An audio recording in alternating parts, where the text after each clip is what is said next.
Hello to everyone watching this video. Forgive the quality.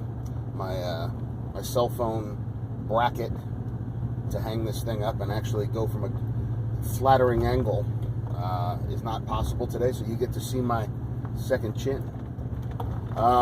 Hey, just wanted to make a quick video. So I'm listening to this this book. I think it's called Darwin Devolves by Michael Behe.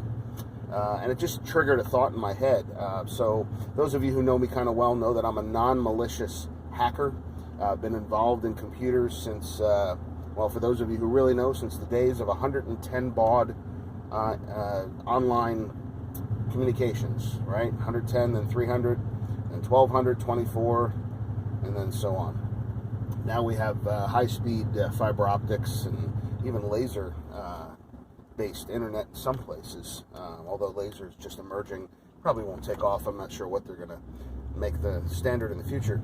Anyway, so non-malicious hacker, I'm always thinking about computers. I'm always thinking about the fact that things just get faster and faster, right? Computers have gotten faster. They've gotten less expensive. Storage has become much more available to us. My first PC that I really learned how to use had 64K of total memory. Commodore 64, right? Talk about a mean machine. And still remember some of those peek and poke values for those of you out there who are 64 fans, C64 fans, right? So I just had this thought, you know, quantum computers are coming on the scene here. I would not doubt if they are already in use by very large organizations such as governments, at least the U.S. government, potentially other world governments. And I just want to make a prediction here, right? So here we are, I believe it's June 3rd of 2019. I want to predict that the day that quantum computers, well, not necessarily the day, the season that quantum computers become readily available to schools, to universities, maybe to the point where they can be networked together and work on large problems together, which is going to be very problematic, by the way, for the cryptology world. But anyway, I just want to predict that the day that happens, they're going to start running models on there. Trillions upon trillions, quadrillions upon quadrillions of models. Very, very quickly. Maybe per minute per second. I just pulled out in front of someone who's speeding. Yay! Now I'm doing the speed limit. Anyway, that was not a lapse of attention. That was somebody coming around a turn really fast, by the way. So I just want to predict that the day that they can do that many calculations, that somebody's going to put a model into that machine, and they're going to say, hey, here are the building blocks of life. Here are the atoms. Here maybe are some very basic molecules.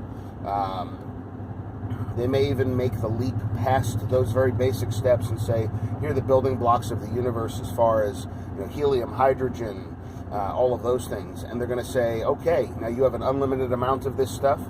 Here's how it's known to exist from our perspective.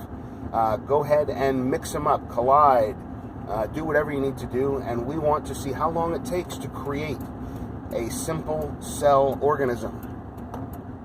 And my prediction is, just like sticking a bunch of random rocks or random parts in a bag and shaking that bag, you're never going to create a piece of complex machinery because they hit each other, they tear each other apart, and all that kind of stuff, that these building blocks of the universe are never going to cohere together to make a very simple, from our perspective, single-celled organism.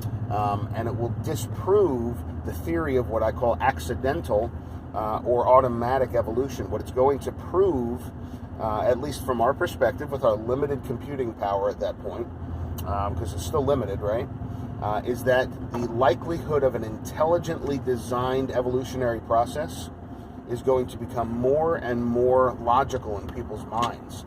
And the reason I say this, here's why. There are, for one, there are people out there who do follow the train of logic and do actually try to follow facts and look at numbers and realize how staggeringly large they are and how unlikely it is that something could actually happen. and they say, man, we just don't have the answer for that, right? And so when those numbers get significantly larger, and they run trillions and trillions of numbers against trillions and trillions of other numbers, and they're all staggeringly large, a bunch of people are going to come to the consensus that there's no way in the world it's an accident or it's automatic. It had to be designed. It had to be put in place. So there's a theory out there. It's called the multiverse theory, that there are an infinite number of universes and that we just happen to be in the one that brings all of these things together in the right order and shape and all of that to have life as we know it. And I just wanted to make a secondary point that the question from my perspective for the person that came up with that idea is, who created all those universes? If that is true, could be, I highly doubt it, but could be. If that is true, it still doesn't answer the question, the origin of species, to use a Darwin term, the origin of everything. Where does all of that come from? Where are all these universes originating? There still has to be a starting point for matter, for space. You can't just say it always was and always is and always will be, because that in and of itself is something that has been said probably 6,000 plus years in humanity about the figure of God, right? And yet, as soon as we say that about a supernatural entity that's a little bit beyond our perspective to wrap our heads around, all of those same people who believe in that theory go, you can't say that about a being. That's impossible. Nothing could always be. Yet they apply that to the multi-universe, the multiverse scenario. So anyway, use your head. Think about what it is that you actually believe. Don't just believe things because they taught it to you.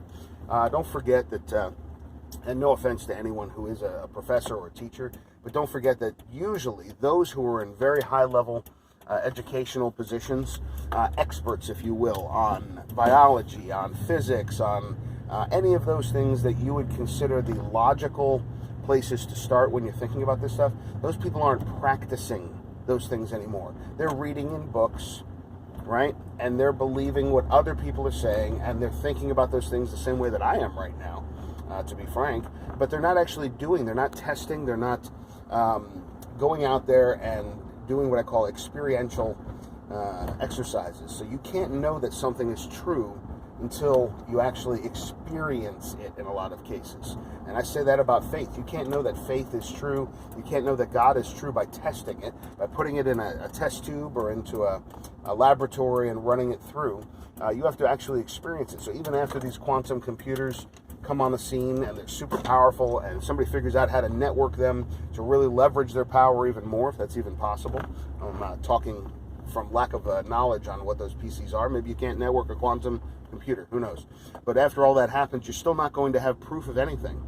You still have to go out and say, hey, God, you know, this is kind of weird. I'm talking to you. I might not even believe you exist. But if you're there, man, I really need to know it. I need you to show me that you exist. I need to see you in some way, shape, or form that I just can't argue from a logical position. It's got to be something that changes my heart, changes my mind, gives me a new perspective on the world, the things of life, on me, on my family, on my world. All right, show me who you are. And so that's what you call the experiential experimentation.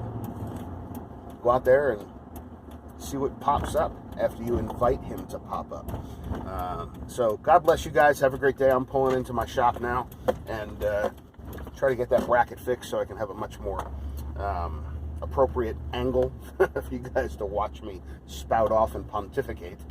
Have a great day.